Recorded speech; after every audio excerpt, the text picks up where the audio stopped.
Βρισκόμαστε 250 χιλιόμετρα νοτιοδυτικά από το Λονδίνο, στο Weymouth, εδώ που διεξάγεται το αγώνισμα της ιωστιοπλοείας, και έχουμε κοντά μας τον Έλληνα πρωταθλητή, τον Βύρον Κοκαλάνη, ο οποίος κατέκτησε την έκτη θέση, τον προπονητή του και τον αρχηγό της αποστολής, τον κύριο Νικηφορίδη. Θα ξεκινήσουμε με τον αθλητή.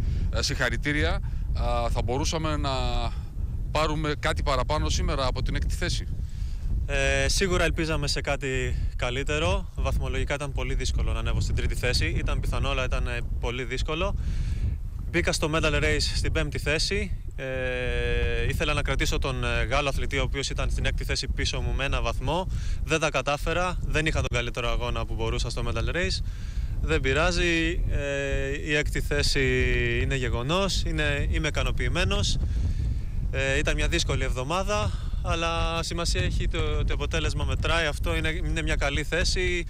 Είμαι ικανοποιημένος. Ο κύριος Νικηφορίδης είναι ο αρχηγός αποστολής.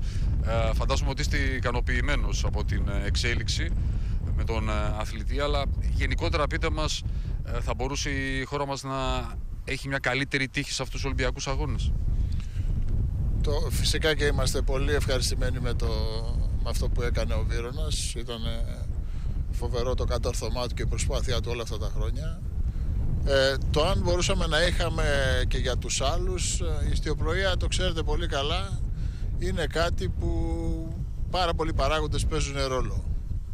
Δεν υπάρχει κάποιο σημείο που μπορούμε να το εντοπίσουμε, ούτως ώστε αν το διορθώσουμε αυτό πήραμε το επιθυμητό αποτέλεσμα. Είναι πολλά. Άλλοι είναι γρήγοροι, άλλοι δεν είναι γρήγοροι, άλλοι είναι έξυπνοι, άλλοι πάνε από τις καλές μεριές, άλλοι πάνε από αλλού. Και έτσι αλλάζουν τα αποτελέσματα μέσα στην κούρσα, οι αγώνες κρατάνε και μια εβδομάδα.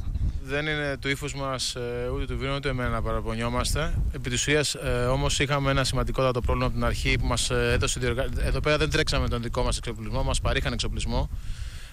Σε αυτό το κομμάτι ήμασταν λίγο άτυχοι, αν θα μπορούσα να το πω, διότι μας έτυχε ένα σκάφος το οποίο δεν ήταν αυτό που περιμέναμε. Δεν είχαμε την επιθυμητή ταχύτητα. Ανακαλύψαμε την τρίτη μέρα το σκάφος είχε πάρει νερά, είχε πάρει 800 γραμμάρια νερό. Μας το άλλαξε η διοργάνωση και έκτοτε στρώσαμε και κάναμε καλύτερες κούρσες και φέραμε αυτό το αποτέλεσμα. Αυτό που θέλω να πω είναι ότι βρεθήκαμε με την πλάτη στον τοίχο και το γυρίσαμε. Κάτι το οποίο είναι πολύ σημαντικό, γιατί σε μια τόσο σοβαρή οργάνωση είναι λίγο μπερδεμένο το μυαλό, είναι όλα καινούρια, είναι από πάνω όλοι, περιμένουν από σένα το αποτέλεσμα. Η πίεση είναι αρκετή, δεν είναι ένας απλός αγώνας. Όλη η χώρα περίμενε από εμάς κάτι. Είχαμε πει την εξάδα σαν στόχο, την καταφέραμε. Είμαι πολύ περήφανος για τον Βύρονα. Είμαστε μαζί από την ηλικία των 11 χρονών. Το όνειρό του ήταν και δικό μου όνειρο. Πιστεύω ότι έχει πάρα πολύ μέλλον, το θέλει, θα του γίνει, θα του έρθει, να είναι δυνατός όπως είπε και ο ίδιος.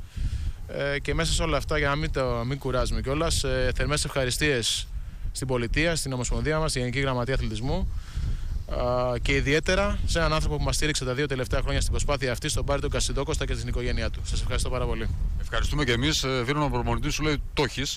Φαντάζομαι ότι πλέον έχεις ακόμα μεγαλύτερη επιθυμία για τις διοργανώσεις που έρχονται, και η έκτη θέση σου δίνει και κουράγιο για να συνεχίσεις να κατακτήσεις το μετάλλιο. Σίγουρα μου έχει ανοίξει όρεξη, αν μπορούμε να πούμε. Έχω πολύ όρεξη να συνεχίσω. Ελπίζω στο καλύτερο, ελπίζω στα καλύτερα αποτελέσματα στο μέλλον και παρά μόνο να είμαστε υγιείς, τίποτα άλλο. Αυτό είναι το πιο σημαντικό πλέον.